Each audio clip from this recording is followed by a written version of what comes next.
Hoy reanudamos nuevamente la jornada.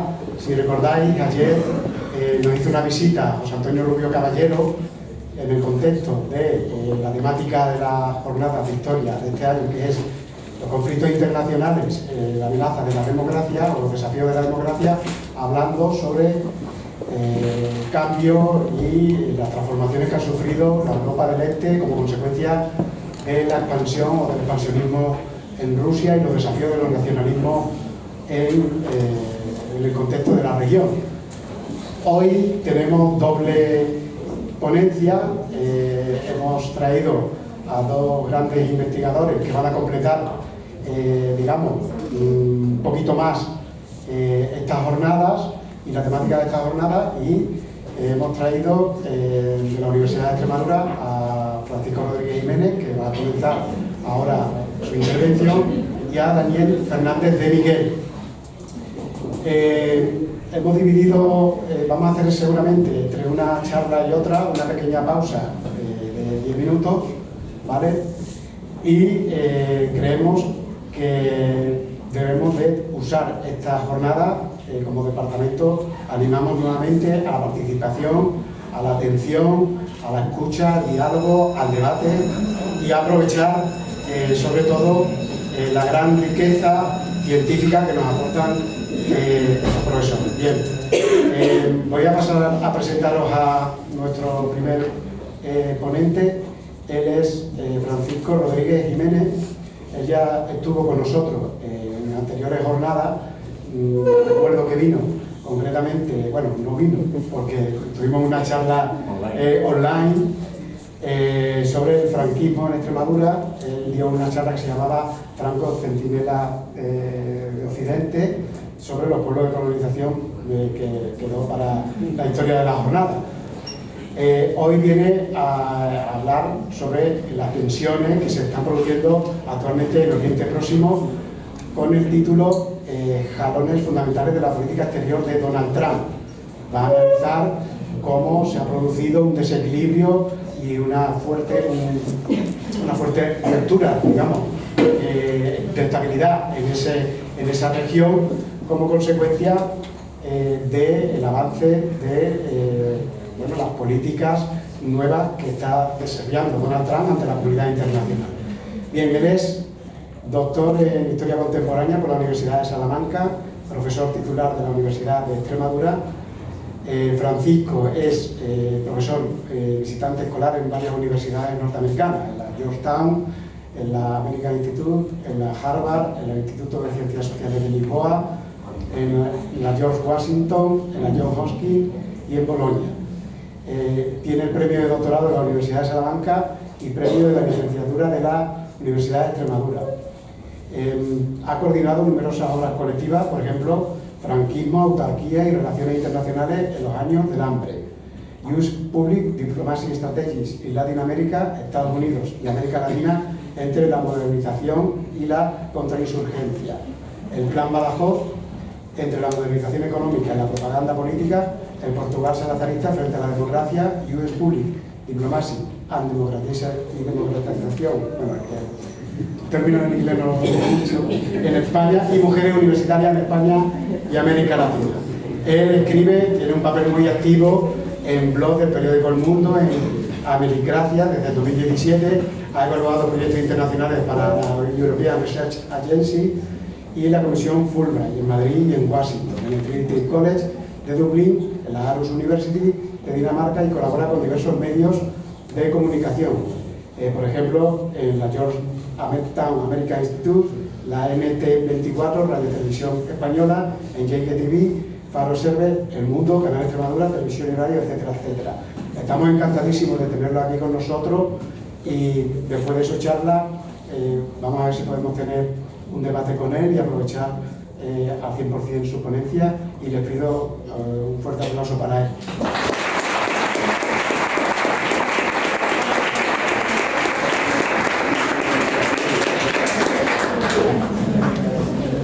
Buenas tardes, ¿se escucha bien? Hola, hola. Buenas tardes. Hola. Bueno, pues muchísimas gracias a Sergio, a Isa, a todo el equipo del Instituto por la invitación. Es un placer estar aquí en mi tierra también, tierra de Barros. Yo soy de Santa Marta, aunque está por ahí, por el mundo mundial, dando vueltas.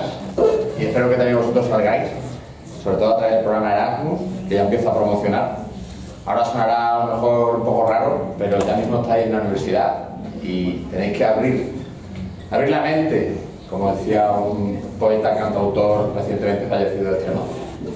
Bueno, el propósito de la charla, de la conferencia, es que pensemos cuestiones de relaciones internacionales, en concreto de este señor, que para bien o para mal dirige Estados Unidos, y que lo aterricemos a cosas concretas de Villafranca, de Santa Marta, de Azuchal o de cualquier pueblo de Extremadura. ¿Por qué? Como decía Sergio, bueno, yo participo a veces en televisión, en radio, y recuerdo, viniendo para acá, recordaba de las primeras veces que me llamaron en televisión para hablar de este señor el 9 de noviembre de 2016. A lo mejor la fecha no suena, pero fue el día que ganó las primeras elecciones, ¿no? Entonces hay una sorpresa mayúscula. Todos los analistas y todos los comentaristas, pues todos nos equivocamos, o la mayoría, porque nadie previó esa victoria del 9 de noviembre de 2016, ¿no? Entonces el propósito de la charla es hacer comprensible, primero, por qué el 9 de noviembre de 2016 ganó, cuáles fueron las claves en política exterior de su primera presidencia, qué pasó después, brevemente, porque voy a intentar ser breve, siempre mentimos los profesores cuando decimos que vamos a ser breves, pero lo intentaremos, para que después, efectivamente, me preguntéis y comentemos, ¿vale? De verdad, de la buena, porque yo no quiero que esto sea un monólogo, sino que también habléis. Entonces, voy a pasar a una diapositiva, si esto me hace caso. No, dale. Bueno, la primera en la frente. No. Claro. Y este hombre se habla de política exterior. ¿Qué hace con esta imagen? Esta imagen que tiene que ver más con vosotros que con la generación de Isa, que compartimos carrera en Cáceres hace 20 años para allá. Claro, entonces yo con esa diapositiva primera lo que quiero que penséis, hagáis la reflexión con vosotros mismos. Y ahora, en esta encuesta así a pie de urna rápido, ¿cuántos tenéis canal de Instagram? ¿Solo? ¿Solo? Confesad que esto, si no, no funciona. ¿Y cuántos tenéis canal TikTok? Efectivamente, en este sondeo así improvisado, rápido, pues más o menos el 90%, por no decir el 99,9% de los alumnos de secundaria del Instituto de Villafranca tienen Instagram y tienen TikTok. Muy bien, estupendo. Pero si no lo sabéis, lo digo yo, hay geopolítica detrás de esos aparatos y de esos software y de esas empresas que se están forrando. Y voy a brevemente intentar explicar algunas de las coordenadas geopolíticas y de relaciones internacionales de ese aparato que usáis. Por lo menos para que seáis conscientes de lo que hay detrás, de lo que no se ve.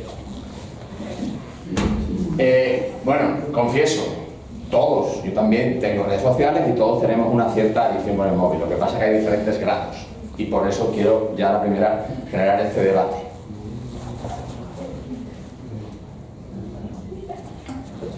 No sé si conocéis a este señor, si no os lo digo. Este es el señor propietario de Meta y por tanto de Instagram, de Facebook. Y resumiendo, esto fue en el Senado de Estados Unidos en 2024, enero, cuando Joshua Hexley, que es un senador republicano, es decir, del mismo partido que Trump, conservador del sur de Estados Unidos, analizaba, preguntaba a Mark Zuckerberg en el Senado de Estados Unidos, en la Casa de la Soberanía del Pueblo. Oye, voy a hacer una versión coloquial rápida porque tengo que simplificar. Señor Mark Zuckerberg, ¿qué hace usted para controlar en su canal la pederastia infantil, las fake news y el terrorismo? Esto pasaba en enero del 24. Como os enseñé en la clase de historia, es muy importante, pues eso, la cronología y los tiempos. Enero del 24. Probablemente fue el peor día en la vida de este hombre.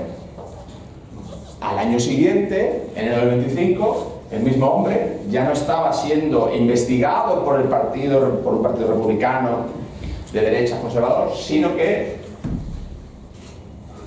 pues tenía, lógicamente, el parabién del máximo mandatario en la toma de posesión de Trump .2. Solo había pasado un año, pero habían pasado muchas cosas. Y os estaréis preguntando, bueno, ¿y esto qué tiene que ver? Tiene que ver muchísimo, no solo con la política exterior, con cuánto está el gasoil. Cuando yo venía para acá y he echado gasoil en un pueblo cercano, o cuánto va a estar la hipoteca de vuestros padres, probablemente vosotros todavía no tenéis. Es decir, todo esto influye. Las relaciones internacionales no son una cosa etérea, solo de la bolsa de Nueva York, sino que afecta al precio del gasoil y afectará también al precio de la compra de vuestras casas en lo sucesivo. Bueno, entonces pasamos de ese escenario de 2024, cuando se intentaba desde la administración Biden poner un poco de control a estas grandes tecnológicas que tienen no solamente el control de todos vuestros likes y de todas vuestras visualizaciones, sino también mucha importancia a nivel geopolítico y de relaciones internacionales. Seguramente que esta imagen, a lo mejor vosotros la conocéis y nosotros los más mayores no la conocemos. ¿Os suena? ¿La habéis visto? Casi seguro que sí, en TikTok. ¿Ninguno la habéis visto en TikTok? Bueno, pues es la respuesta a modo irónico, a modo de burla de China a través de TikTok, que como bien sabéis tiene la matriz china y una polémica que después podemos desarrollar. Es la parodia canalizada a través de TikTok cuando el baile de los aranceles de Donald Trump en la primavera del 25. Es una mofa, ¿no?, de Make America Strong, ¿no?, como, bueno, jugando con el tema de la obesidad de alguna parte de Estados Unidos y con ese intento de Trump de cortar amarras con el mundo, de aislarse económica e internacionalmente. Hay muchas más anécdotas de este tipo que después espero tengan sentido conjunto, es decir, pueden parecer cosas así, bueno, bromas, frívolas, pero hay, repito, mucha geopolítica, muchas relaciones internacionales detrás y de fondo que permite explicar eso. Esta es de hace 2 días, no sé si la habéis visto, también TikTok ha circulado, y tiene que ver precisamente con la guerra de Irán. Está cortada la imagen, es un vídeo iraní de propaganda estatal de un régimen, hay que reconocer, dictatorial, que hace muy poco estaba masacrando a su pueblo, pero que usa esos mismos canales, esa misma estrategia de comunicación que el señor Donald Trump. Es decir, ahora está jugando a su misma guerra informativa, guerra de fake news o guerra de comunicación. Esto fue hace 2 días, como digo, se ha cortado la imagen y propone Francia, Inglaterra, Alemania, Italia y la OTAN, ¿no?, la NATO. ¿De qué va esta broma? Repito, difundida por la propaganda estatal iraní. El estrecho de Hormuz, que estaréis escuchando todos los días, es que ha subido el precio del petróleo en Villafranca de los Barros. Claro, porque hay una guerra y una tensión geopolítica en el estrecho de Hormuz, por donde pasa más del 20% del petróleo del mundo. Este vídeo, medio de broma, con mucho trasfondo geopolítico, es el intento de Irán de responder con la misma moneda. Tú haces bromas, nosotros hacemos bromas. ¿Quién controla el estrecho de Hormuz? Nosotros. Es un vídeo, repito, de propaganda iraní, donde dicen, no, señor Trump, usted no es el señor de los estrechos, nosotros controlamos el estrecho de Hormuz. Y Alemania te ha dicho que no, y Inglaterra te ha dicho que no, e Italia te ha dicho que no, y la OTAN te ha dicho que no van a entrar en esa guerra. Esto un poco para ir rompiendo el hielo de cosas que después vamos a ir viendo, y sobre todo para aterrizarlas a lo mejor a vuestros canales, a vuestras imágenes de referencia. Bueno, yo he escrito un libro sobre la presidencia de Donald Trump con la ayuda en un par de capítulos económicos de 2 colegas, economistas, Carmelo Mesalago y Pablo Pardo. Y bueno, no vengo a hablar de mi libro, pero alguna cosa así, porque este libro es un poco diferente a otros. Bueno, básicamente porque tuvimos la oportunidad, sobre todo a través del colega Pablo, de hacer entrevistas a muchas personalidades de Estados Unidos, que algunas de ellas son muy notorias, como pueden ver ahí, pero sobre todo porque tenemos un análisis ya que seguro que mis colegas de historia os han hablado de las fuentes primarias, ¿no? De los documentos, ¿no? De cómo intentar, más allá de los análisis periodísticos, hacer una mirada más de largo tiempo, ¿no? ¿Por qué? Vuelvo a la pregunta de inicio. ¿Por qué el 9 de noviembre de 2016 nadie supo, o casi nadie en el mundo, supo prever la victoria de Donald Trump? ¿Qué estaba pasando en la sociedad de Estados Unidos para explicar eso? En las democracias hay síntomas, como una enfermedad, te sube la fiebre, puedes tener ronchas, ¿no? Son síntomas. ¿Qué pasaba en la sociedad de Estados Unidos antes de noviembre del 16 que permite explicar esa aparente paradoja de la victoria de Donald Trump primero? Digamos que ese es el hilo argumental, ese es el argumento que va conectando las diferentes partes del estudio. Resumiendo, porque quiero ser breve, efectivamente, para después que haya tiempo al debate. Claro, hay un malestar en la sociedad de Estados Unidos prácticamente desde los años finales de los 80, sobre todo en los 90. Habréis escuchado a lo mejor en clase o en casa, ¿no? El tema de la globalización y los efectos de la globalización y cómo las clases medias, no solo de Estados Unidos, sino también europeas, van sufriendo esos envites de la globalización, van perdiendo poder adquisitivo y se sienten desplazadas, se sienten olvidadas por las élites, por el establishment, ¿no? Eso también permite entender cosas que pasan en España en el 2015 y en otros países. Bien, resumo esos estudios que intentan tomar la temperatura de esa sociedad estadounidense que está enfadada con las élites, y eso permite entender por qué Trump es elegido, por qué es elegido contra todo pronóstico, por qué él capta muy bien ese enfado, ese cabreo, ese malestar del ciudadano medio que está harto de las élites y que está harto de que en Washington, según esta interpretación, no se le haga caso. Bueno, resumo esto un poco.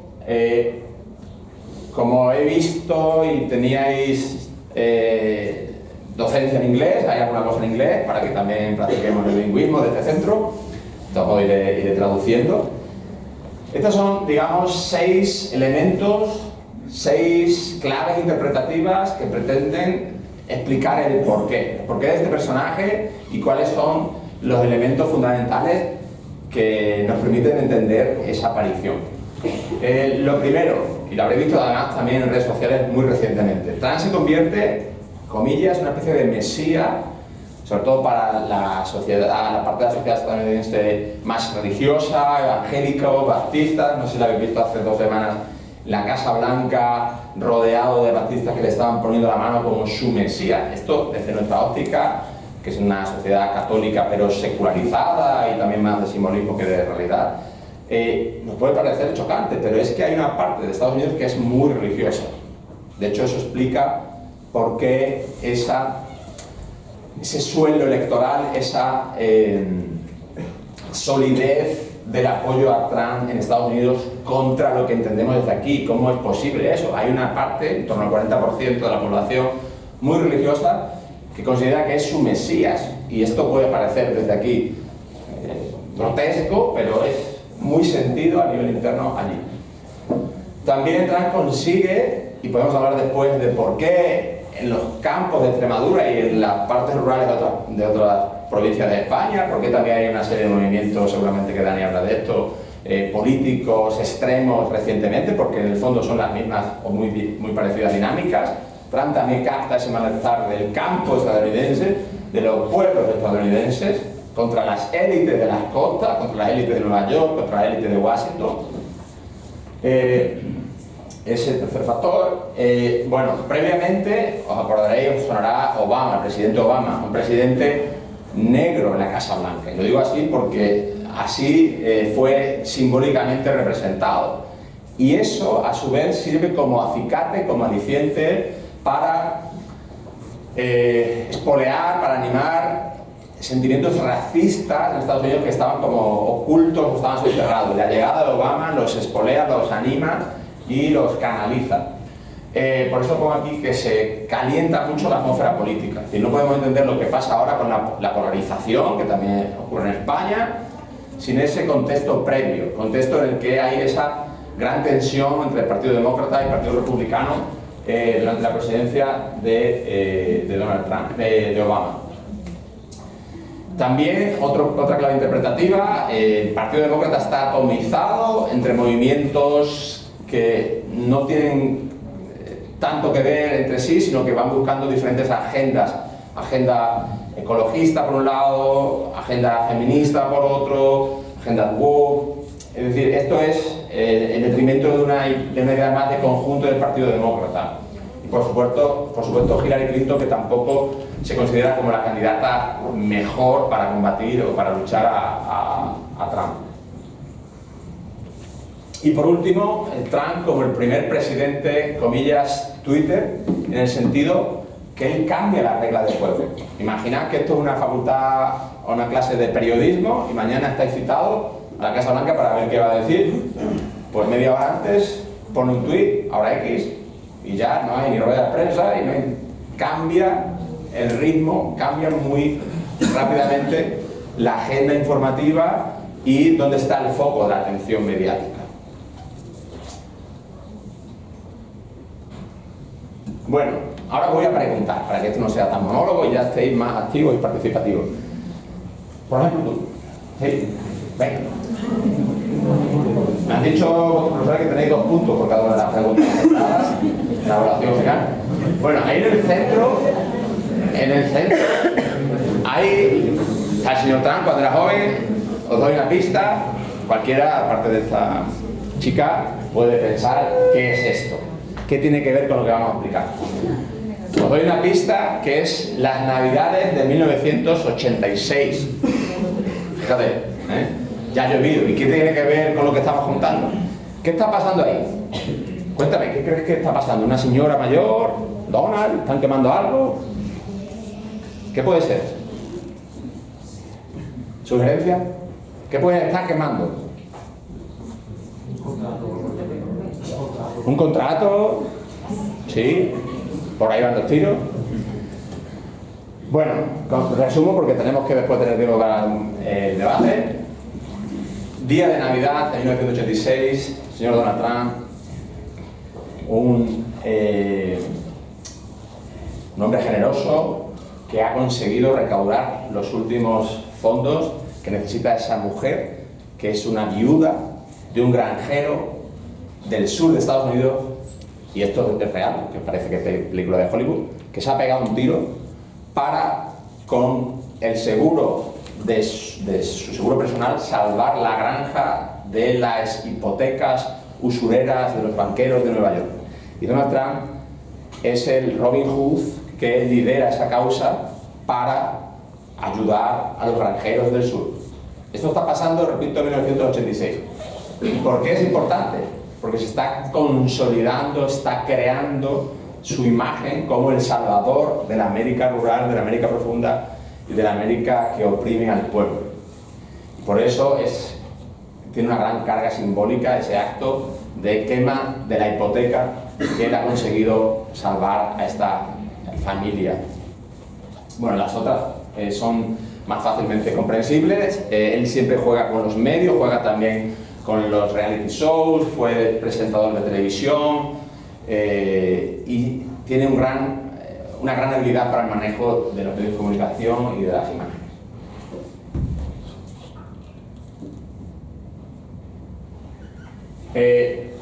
Algunos del lugar, los más mayores como yo, nos sonará lo del pressing catch. A los más jóvenes a lo mejor no. La lucha libre eran unos programas que había en la televisión de lucha libre, ¿no?, muy populares en los años 90 y 2000, y Trump estaba ahí también. Trump era la estrella invitada, porque a su vez era amigo del presidente de esa asociación y que a su vez tenía los manejos del cable y de los derechos de imagen. Bueno, ¿y qué tiene que ver esto con lo que estamos contando? No solo en 1986, sino durante todos los 2000 está forjando su popularidad, está creando esa base electoral, ese suelo que le permitirá después concurrir a las elecciones. Se está haciendo famoso, se está haciendo popular. ¿Para qué? Para después, cuando se presentan las elecciones, ganar esas elecciones, ganar ese apoyo. Pero no es un apoyo efímero de 4 días, sino que lo lleva forjando durante décadas. O aquí, en la boda, su boda, la última boda con Melania Trump, donde están los Clinton. Es decir, cuando después él compite electoralmente con Hillary Clinton en 2016, le dicen una de estas bromas, chacarrillos, "He's an old friend of mine". Es una vieja amiga, claro, sí que se conocen. ¿Por qué? Porque él se movía con las élites, demócratas o republicanas, pero se movía por el mundo del famoseo en el que estaba. Bueno, o juegos con Trump, bebidas Trump, geles Trump, aftershave Trump. Esto estaba en las casas de Estados Unidos antes de las elecciones.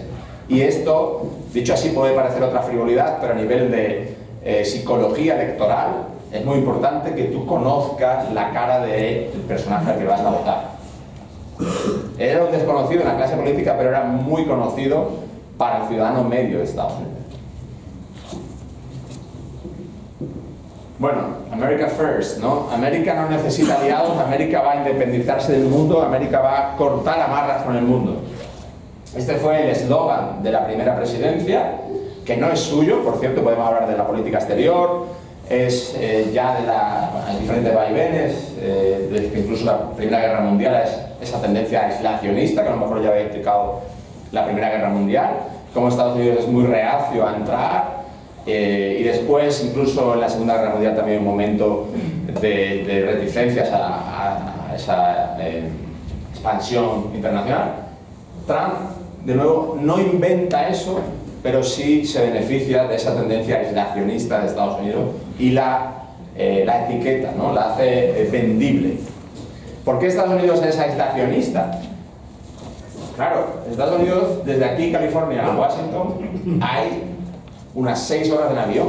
Es decir, yo siempre digo, Estados Unidos no es un país en términos geográficos, es un continente. Por eso esa tendencia aislacionista. Y por eso la tendencia ahora que vamos a ver de América para Estados Unidos, Canadá también para nosotros y Panamá también, por esa sensación de continente más que de país.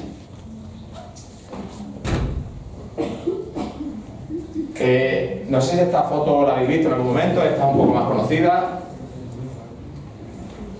Esa es su primera mujer, y eso es San Petersburgo, y eso es un primer viaje a la Unión Soviética, antes de la caída del muro de Berlín, antes del final de la Guerra Fría, donde ya estaba tejiendo relaciones comerciales, económicas con el Kremlin.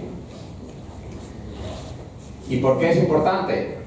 Porque en la guerra actual de Ucrania, y porque en la relación con Vladimir, de apellido Putin, se puede decir que también eran y son viejos amigos, viejos conocidos, igual que con Hillary Clinton.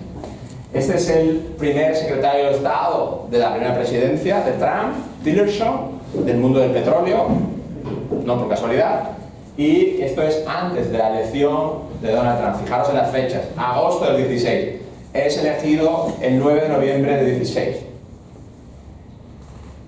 Aquí puedo leer, pero es obvia la relación, las conexiones, y nada hay fortuito en la historia. ¿Qué creéis que está pasando en esa foto de la izquierda con ese coche? Venga, un punto, aquí le damos el punto. Chaval de la camiseta verde, lo veo ahí con ganas de... Lo están destrozando. Están destrozando ese coche. Muy bien, ¿pero por qué? Le están dando con un bate de béisbol, con un martillo al coche, esa mala leche, esa rabia. ¿Por qué? ¿Por qué le están dando al coche de viaje?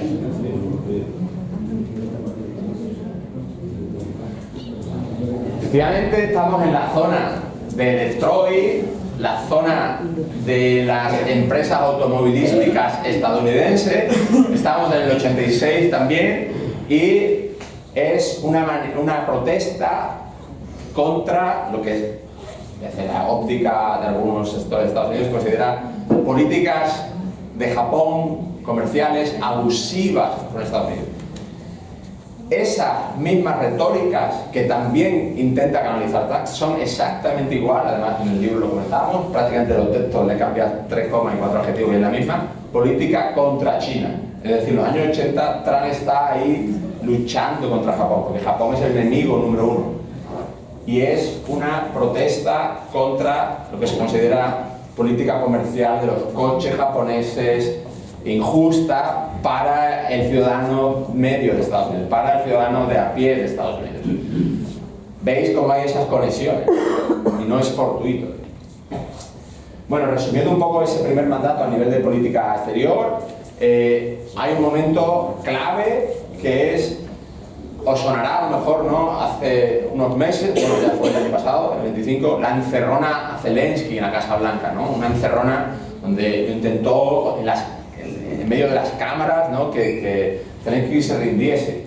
Pues algo parecido le pasó a Merkel en el 17. Es decir, la imagen es bastante elocuente, no le está ni mirando, la pobre mujer no sabe qué hacer. Esto fue en la primera presidencia del 2017. ¿Por qué? Porque Trump quería marcar una dureza, marcar una distancia con Europa, con la OTAN, con el eje clásico, el eje atlántico. Venganza, comillas, de Merkel después en el G7, intentando hacerle el vacío a Trump, intentando mostrar ahora, bueno, ahora yo soy quien dirijo y vamos a potenciar la relación. Claro, esto es una primera presidencia. El aceleramiento de la segunda presidencia en cortar amarras con Europa viene de aquí. En la primera presidencia estaba más moderado, más calmado, y en esta segunda, después podemos debatir por qué, es como, bueno, ahora acelero, ¿no? En la primera iba más moderado, más controlado, y ahora voy ya sin freno. Esto tiene un impacto, lógicamente, en cómo se percibe a Estados Unidos y también algunos movimientos políticos, seguro que Dani va a hablar de esto más, que no nacen con Trump, pero sí se benefician de la sombra trumpiana, se benefician de la retórica y del lenguaje, y hay una serie de partidos políticos de extrema derecha que se benefician de este hombre que rompe moldes y que rompe reglas de comunicación. Bueno, aquí está un poco más detallado, que si quiere a lo mejor lo puede hablar más Dani. Final, epílogo de esa primera presidencia. No sonará este hombre, pero es clave para entender la primera presidencia, si me apuran, la personalidad de Trump, y serviría para 3 películas de Hollywood y 4 series de Netflix. Roy Cohn. Roy Cohn, os sonará a lo mejor La caza de brujas, macartismo, años 50. Es un abogado de ese periodo que crece con McCarthy y que, un poco parece casual, en los años 80 empieza a trabajar para la familia Trump en el Nueva York del crecimiento inmobiliario, y también en algunos casos Roy Cohn es el abogado de algunos capos de la mafia neoyorquina. ¿Y por qué lo traigo aquí a colación? Porque es del que Trump aprende cómo litigar, cómo enfrentarse a los tribunales. La moraleja que le enseña a Trump es: siempre adelante, nunca te rindas, nunca reconozcas nada, nunca retrocedes. Es una huida hacia adelante, y eso es lo más peligroso de lo que puede pasar ahora, después veremos al final. Bueno, asalto a Capitolio, estoy resumiendo mucho, enero del 21. Pero esto también es importante para el debate. El 6 de enero de 2021 el mundo entero estaba como con la respiración entrecortada, porque la sede de la soberanía de Estados Unidos, la democracia más antigua del mundo, estaba siendo asaltada. Estaba siendo asaltada por unas hordas que estaban espoleadas, por ese sentimiento de que las elecciones no habían sido limpias y que le habían robado las elecciones. Claro, esto es muy grave.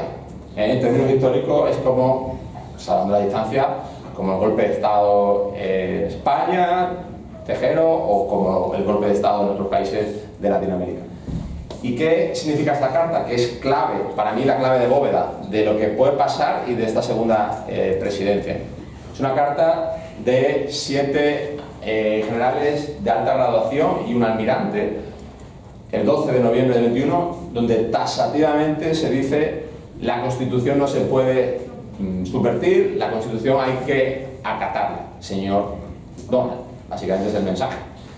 El ejército de Estados Unidos rápidamente, 5 días después del asalto, lanza esa carta. Es un aviso a navegantes. Y por eso es, desde mi punto de vista, la clave de bóveda de lo que está pasando ahora y de lo que puede pasar si las cosas se tuercen o se ponen más complejas. No por casualidad, octubre de este año, del 25, en ese intento de controlar al ejército, la clave de bóveda de que el sistema constitucional resista, imaginaros que vosotros sois militares, que estáis en Australia, en Nueva Zelanda, en Roma, desplegados, y os dicen, os llega un mensaje: mañana tenéis que estar en Virginia para una sesión de control. Esto es también muy preocupante. Esto ha pasado en octubre del 25. Bueno, y en esta relación de Trump con el mundo, de la política exterior, es un titular de una revista bastante famosa de Estados Unidos, ¿no? Como ¿quién necesita aliados?, ¿no? Esa es la política internacional de Trump. ¿Qué pasa? Y ya voy a ir resumiendo porque no quiero pasarme de las 45 o 50 minutos. ¿Por qué esto está ahora en question mark en inglés, ¿no? ¿Por qué está en debate? Porque está mostrándose los límites de esa capacidad de Donald Trump para imponer su agenda internacional. Y por supuesto también la relación con China, la relación con esa potencia emergente. Resumiendo, la teoría de la trampa de Tucídides es cuando una potencia se considera en peligro porque otra potencia está creciendo, ¿no? Se va a generar un conflicto, sí o sí, según esta interpretación. Hay ese pulso geopolítico entre China y Estados Unidos, hay una competencia comercial, y esa competencia comercial tiene que ver con TikTok e Instagram, y esa competencia comercial tiene que ver con cuánto vale o no vale el gasoil, y esa competencia comercial tiene que ver con qué móvil tienes. Todo eso, por eso lo estoy aterrizando con cosas concretas, todo eso influye en vuestras vidas. Quería que esta charla sirviera por lo menos para que penséis que detrás de lo que son a veces memes graciosos hay también geopolítica, hay también relaciones internacionales. Bueno, ya de verdad, casi que estoy acabando.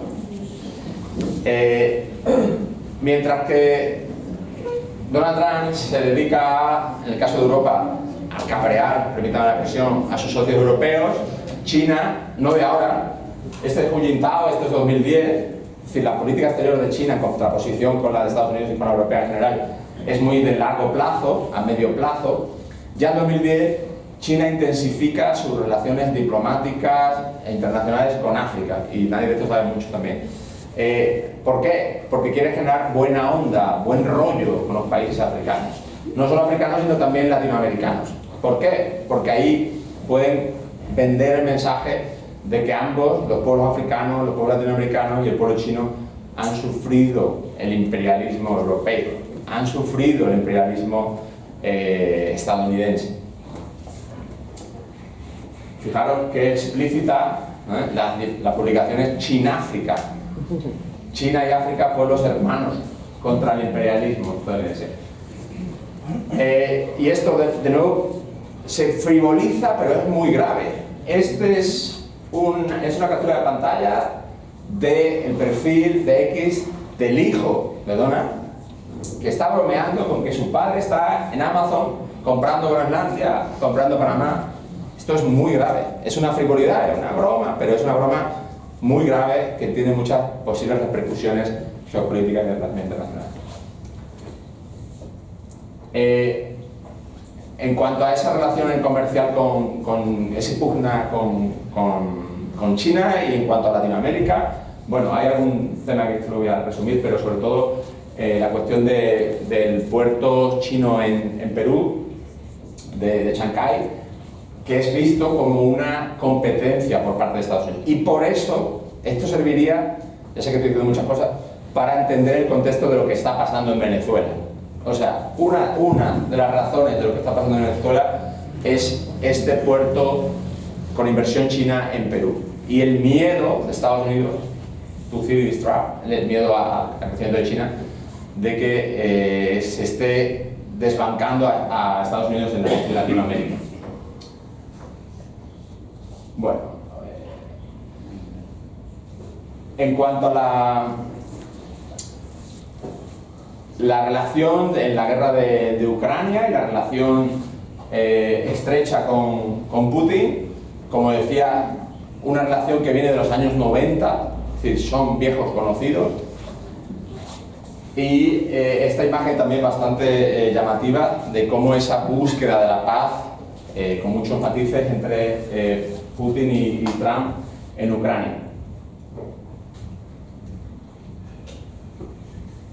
La última estrategia internacional de Trump en política exterior, con el objetivo, esta es mi interpretación, de que la ONU vaya vaciándose de contenido, vaya perdiendo sentido, es la creación de un Board of Peace, ¿no? La Comisión de la Paz, que preside él, claro, esto es una caricatura también, pero bueno, un poco da a entender cómo se entiende esa Comisión de la Paz, una Comisión de la Paz a la que han ido diferentes naciones del mundo, pero sin el respaldo de la ONU, al margen de la ONU y para intentar vaciar el papel de la ONU. En cuanto a la política en Irán, esto es un tuit de Trump en 2011. La convulsión de lo que está pasando en Irán supone un cambio que es difícil de entender, un cambio en la hoja de ruta de ese Trump segundo, Trump 2, que decía que quería cortar amarras con el mundo, un Trump que no quería meterse, comillas, en conflictos internacionales. Aquí en 2011 está criticando a Obama porque dice, es que no tienes capacidad negociadora y vas a meter a Estados Unidos en la guerra de Irán. 2011, ¿no? Paradojas de la vida. Ahora no fue Obama el que entró en una guerra con Irán, sino que ha sido él. ¿Y por qué esto? Realmente es bastante difícil de entender, y ya estoy resumiendo de verdad. Desde mi punto de vista, y cuando pase un tiempo veremos si estoy acertado o erróneo, el tema de la guerra de Irán tiene que ver con la política exterior de Israel y la percepción de Israel de que Irán es una amenaza existencial, que por tanto Netanyahu, no solo Israel, o no tanto Israel como Netanyahu, está decidido a ir hacia adelante en la guerra de Irán por una cuestión de supervivencia política. ¿Qué ha pasado? Que ha convencido a Trump de que es una guerra importante para Estados Unidos. Y ahí está el problema, que para Estados Unidos no es una guerra tan importante como lo es para Israel.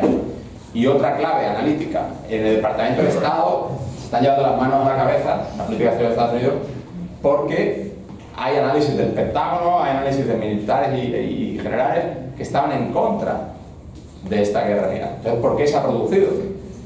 Netanyahu convence a Trump y también hay que recordar dos personas del círculo más cercano de Trump que deciden con una óptica muy pro-israelí, que son su yerno, Jared Kushner, y que son Steve Witkoff. Claro, ¿qué pasa en este estrecho de Hormuz? ¿Qué pasa en ese lugar con tanto interés geoestratégico? Aquí ven en estos países las bases militares que tiene Estados Unidos en esos países, bases militares que son claves para ese despliegue militar de Estados Unidos. Bases militares que desde Irán están siendo atacadas como, ojo, si vosotros países del Oriente Medio tenéis una posición más pro Estados Unidos, pro Israel, nosotros vamos a bombardear. Y el problema es que Irán ahora mismo tiene una política de tierra quemada, en el sentido de no se ven visos de que vayan a achantarse o que vayan a sucumbir a la presión militar. Y es, repito lo de antes, es un estado dictatorial, fundamentalista, donde las posibilidades de encontrar puntos intermedios ahora son difíciles porque se ha decapitado a la élite, pero ese decapitamiento de la élite no está significando que aparezcan sociedad civil o clases medias que quieran un Irán más moderado. Está como echando más leña al fuego, y ese es el problema.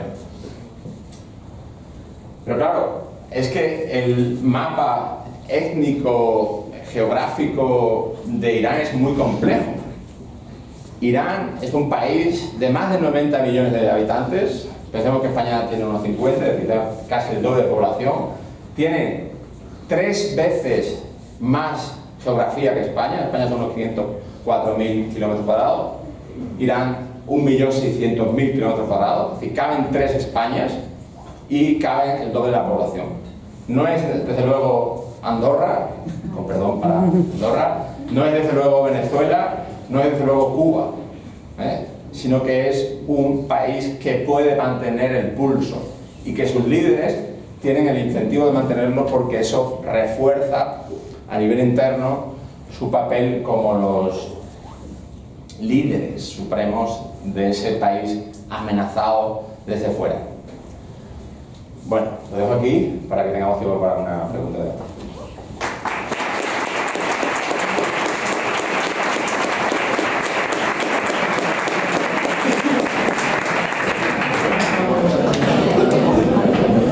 Bueno,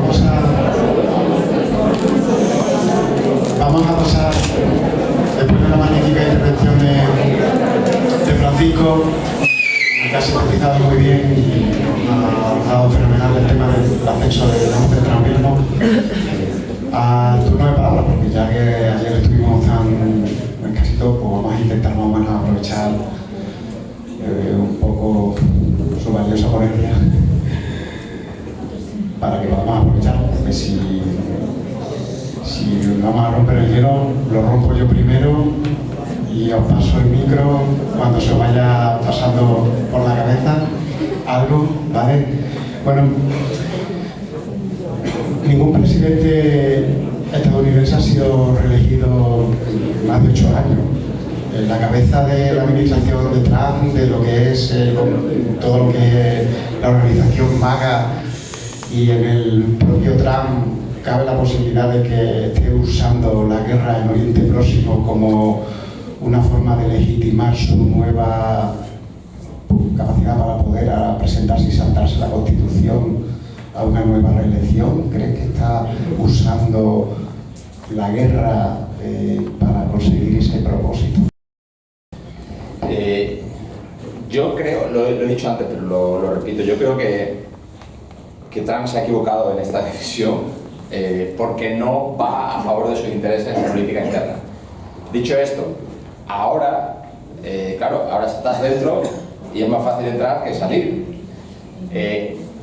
Para responder a tu pregunta, claro que, aunque pueda resultar paradójico, claro que puede intentar utilizar la política exterior para justificar políticas domésticas más agresivas. Por ejemplo, no sé si han visto ustedes, antes de ayer, el ICE, esa temida policía migratoria que dejó imágenes muy duras en Minnesota, ahora está controlando algunos aeropuertos de Estados Unidos. ¿Por qué está controlando? Precisamente por esta justificación de estamos en guerra, puede haber una amenaza terrorista, por lo tanto vamos a llevar a ICE, a esta temida policía migratoria, no solo a las calles de Minnesota, sino a los aeropuertos. Eso se hace en el contexto de la guerra, te lo compro. Pero es más complejo a nivel del sistema político estadounidense, porque por la Constitución Trump no se podría presentar una tercera vez. No voy a entrar en detalle, hay dos artículos de la Constitución que podrían interpretarse de una manera de tal modo que si pudiera, incluso que el vicepresidente Vance fuese el candidato y él fuese como segundo, ahí habría como una especie de argucia legal, pero yo lo veo complicado que se produzca porque también está el freno en el Congreso de los demócratas, que ya sé que están no en su mejor momento, pero sí que puede ser un freno.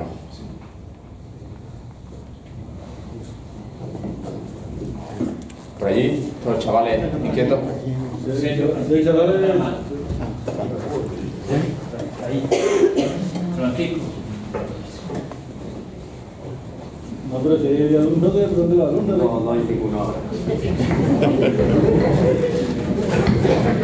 Buenas tardes. ¿Cree usted que Trump es una marioneta de Netanyahu y víctima de fantasmas de Einstein a través del Mossad?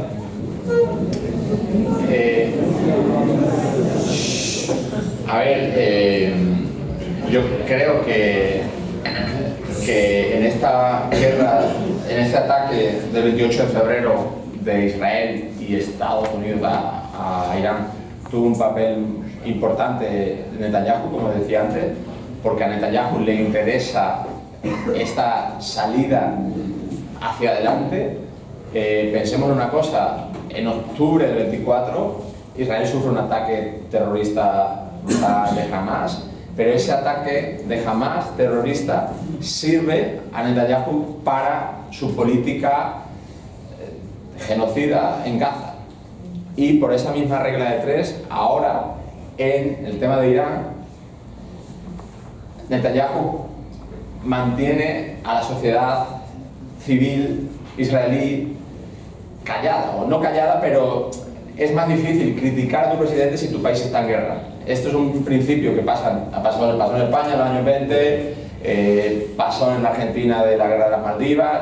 Es un principio de relaciones internacionales, de política exterior, que si tienes un conflicto exterior es más difícil que haya oposición interna. Entonces, sí, a eso sí te doy en ese sentido. En cuanto a los Epstein Files, no sabemos todavía la enjundia que tiene, por lo que ha salido es muy grave. Hay muchas personalidades, si no implicadas directamente, por lo menos en esos círculos, y sí puede ser una pantalla de humo para que esto no prospere, como también lo del ICE en Minnesota y lo del ICE en California coincidió cuando empezaron las revelaciones del caso Epstein, con lo cual es posible pensar que haya una relación. Buenas tardes. No sé si conoces el libro este de Garrido de Psicópatas Integrados, donde hace un análisis del perfil psicológico de Trump como de psicópata primario. Yo es que veo dos cosas que me resulta difícil entender cómo un psicópata de esta categoría puede ser tan fácilmente manipulable como a veces nos quieren hacer creer. Y una cosa que sí me preocupa mucho, que no conocía, de lo que has estado comentando tú de la cúpula militar.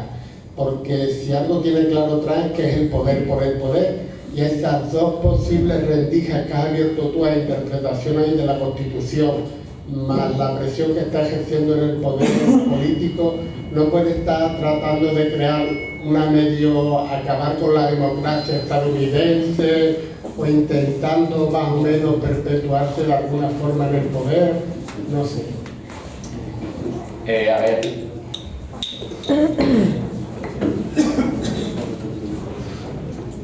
En cuanto a la psicología del personaje, claro, es muy y de esto hablamos un día Dani y yo del libro, es muy difícil tener pruebas fehacientes, evidentes, de lo que le pasa por la cabeza, porque son cuestiones, pues eso, de su personalidad y de su ego y de su yo íntimo. Muy bien. Parece, ¿no?, según las cosas que he leído, que responde a patrones claros de determinadas patologías. Eso parece claro. Pero ¿qué le pasa exactamente? Pues nadie lo sabe más que él. Dicho eso, en cuanto a si está intentando subvertir la Constitución y el orden democrático, hay signos alarmantes. ¿Que lo vaya a conseguir? Los que tenemos interés por Estados Unidos, que somos bien pensantes de este lado del Atlántico, nos dijo un amigo de Estados Unidos, pensamos normalmente que eso no va a pasar. Allí están más preocupados de lo que estamos aquí. ¿Por qué? Porque la arquitectura constitucional de cualquier país, esto suena como muy filosófico, pero lo voy a intentar aterrizar,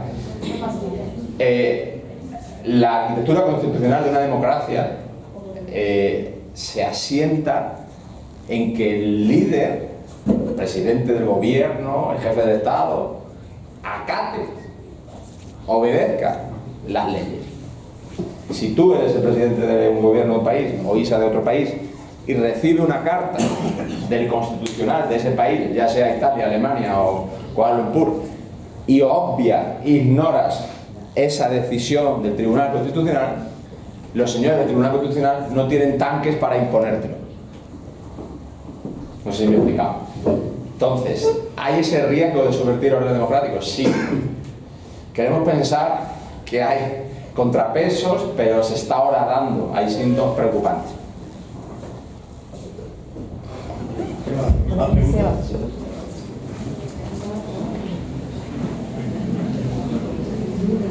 Yo quería preguntar si España o incluso la OTAN puede hacer algo ante la guerra de intereses que se está provocando con la política exterior de Trump.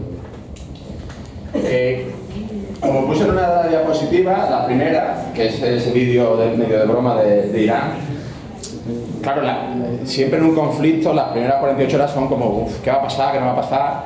En esas 48 horas parece que España se iba a ver arrastrada a la guerra porque dijo que no, y parecía que Alemania inicialmente iba a estar a favor de Trump. Friedrich Merz, presidente alemán, fue a la Casa Blanca y estaba allí el hombre casi con la gorra entre la...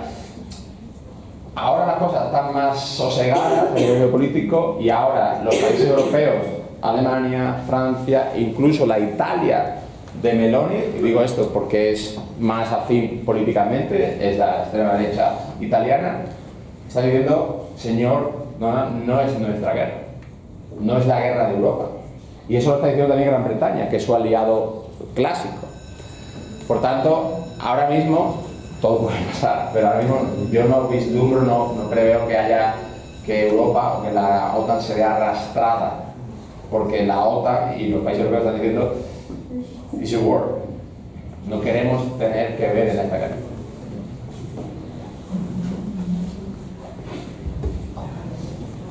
Yo quería preguntar que ¿por qué crees que Europa, como los países latinos, han dejado que Trump interviniera en Venezuela o incluso en esta guerra de Irán e Israel? Sí, supuestamente estaba prohibido no intervenir o hacer lo que hizo en Venezuela. Claro, ahí está relacionado también con lo que comentaba antes, a la otra pregunta del orden constitucional, ¿no? Imagínate que tú eres el presidente de Estados Unidos y tú tienes la capacidad militar para llegar, capturar al presidente de Venezuela y mandarlo al tribunal. Tú tienes esa capacidad militar, obviando, ignorando las leyes internacionales de la ONU. Si tú eres el presidente y tienes esa capacidad militar y no crees en esa orden internacional, pues permitir una presión te lo pasa por el forro, con esa orden internacional. Eso es grave, porque el mundo tiene que tener leyes, si no es la ley de la selva, y en la ley de la selva el más fuerte normalmente se come al más chico.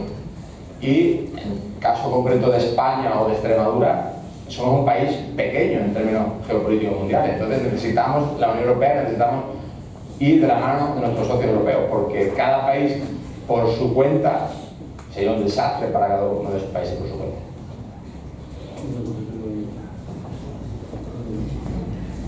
Yo quería preguntar que, como ha dicho antes Paco, ¿se podría decir que Donald Trump es como un poco psicópata en el sentido de que se mete en guerra, todos sabemos lo que pasó con Venezuela, intentó con Groenlandia y luego intenta como contrarrestar eso, por ejemplo, poniéndose como, no sé si lo saben, creo que sí, que estuvo como en el acuerdo de intentar llegar a un acuerdo de paz entre Ucrania y Rusia, como intenta luego contrarrestar las cosas haciendo cosas buenas como este acuerdo.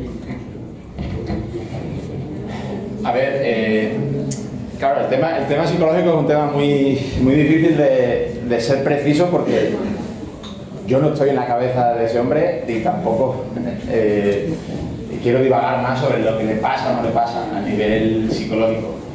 Lo que sí parece un patrón clásico, además se ha acuñado un acrónimo para hacer un poco broma, que es TACO, no sé si la habéis escuchado, hoy ha salido en el telediario. TACO es Trump Always Chicken Out. ¿Y qué es eso?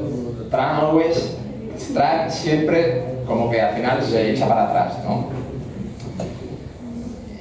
¿Por qué entonces entra? ¿no? Muchas veces es por... Cada caso habría que analizarlo de manera pormenorizada, ¿no? Hay casos que no valen para... O sea, un análisis de un caso no vale para otro. Pero si hay un patrón de... A lo mejor no sopesar, no decidir de manera racional, no dejarse asesorar por los que más saben. Lo que decía antes, en el Pentágono, en el Departamento de Estado, hay centenares de personas que estaban en contra. Pero él en su círculo cercano ha dicho, venga, adelante. Entonces es muy difícil intentar racionalizar lo que de fuera parece y es irracional.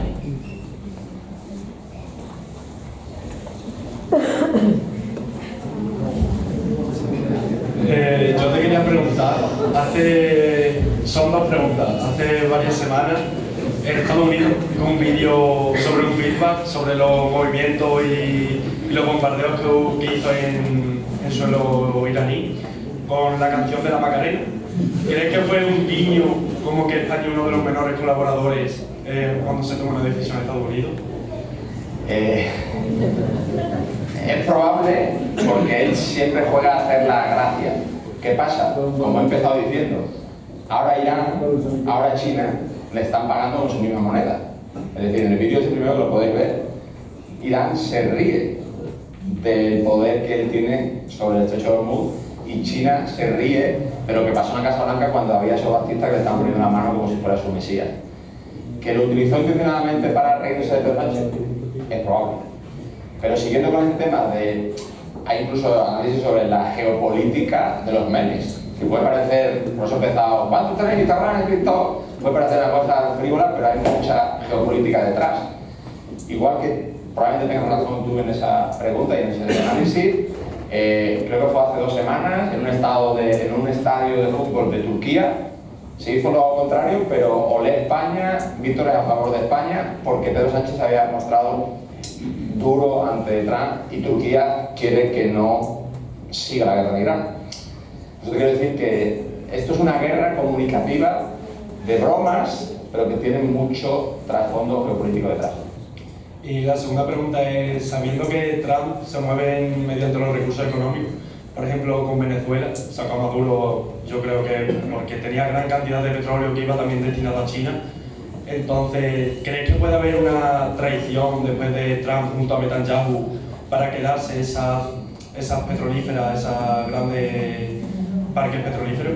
Pero en Israel, en la parte del Oriente Medio y demás, lo que viene siendo Irán, Israel. A ver, es que tendría que tener otra hora y media para explicar los detalles de un caso, pero en resumen, es que si el resumen muy resumen, después podemos hablar si quieres a posteriori. El caso de Venezuela casi no tiene nada que ver con el caso de Irán. O sea, no tiene muy poco que ver.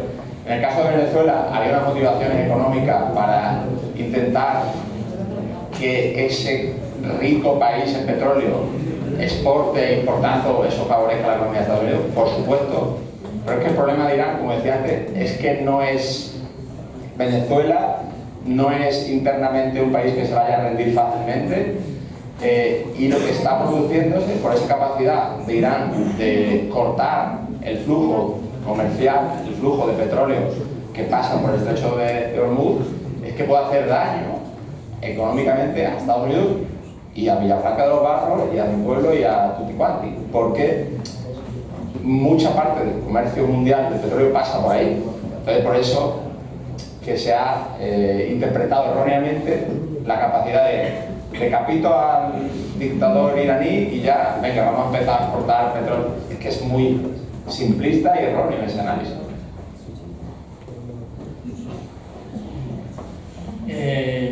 Yo te quería preguntar, porque Trump lleva unas semanas comentando que está siendo una contienda relativamente fácil y que él no preveía que durase mucho. Pero como bien has dicho antes, Irán es un país bastante grande, con una población que también es muy comparable como por ejemplo a países como Rusia.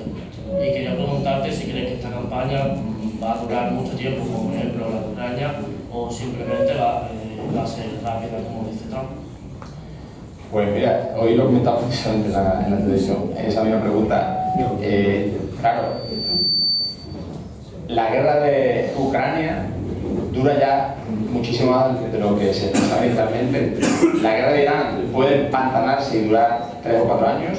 Yo creo, y me equivocaré, que Estados Unidos no tiene aliciente, no tiene incentivos para continuarla. ¿Por qué? Porque, también en relación con lo que comentaba él, la gasolina está subiendo en Estados Unidos, la inflación está subiendo, el desempleo está aumentando, es decir, no hay incentivos económicos para que mantener la guerra sea beneficioso para Estados Unidos. Entonces, Estados Unidos quiere salir de ahí. De hecho, habréis escuchado que él dijo al cuarto día, ya acabó la guerra. Perdona, Irán está diciendo, eso no es lo que nosotros entendemos.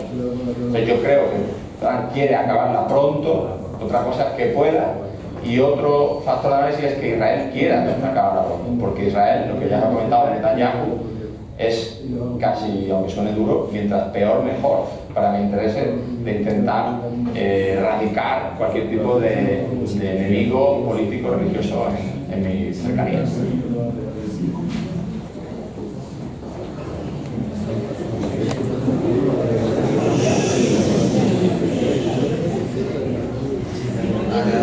¿Tú crees que Trump quiere tomar Groenlandia por un fin estratégico o por materia prima?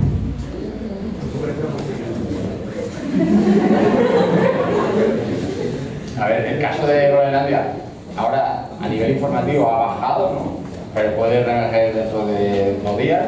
Igual, y aquí me voy a lanzar y después me equivocaré, igual que el tema, la carta de Cuba, la puede reactivar en el momento que tenga problemas en Irán. Entonces, Groenlandia, si tuviéramos un mapa aquí y lo miras hacia arriba, es que es, permitid la opinión, es la leche a nivel estratégico porque es un cruce de caminos y por el calentamiento global y el deshielo se va a convertir en una ruta muy interesante para gas, para minerales. Por tanto, a Estados Unidos estratégicamente sí le interesa. Otra cosa es que tú puedas coger por el mundo todo lo que te interese. Esto para mí me gusta, pues me lo quedo. Es muy complicado porque es muy grande y porque ya hubo una respuesta tibia inicialmente, pero algunos países europeos apoyaron a Dinamarca y eso sirvió como un poco elemento de disuasión, de ojo que si tú atacas a Groenlandia podemos responder. ¿Más gente? ¿Vamos a explotar Francisco? ¿Nadie más? Pues muchas gracias, Francisco.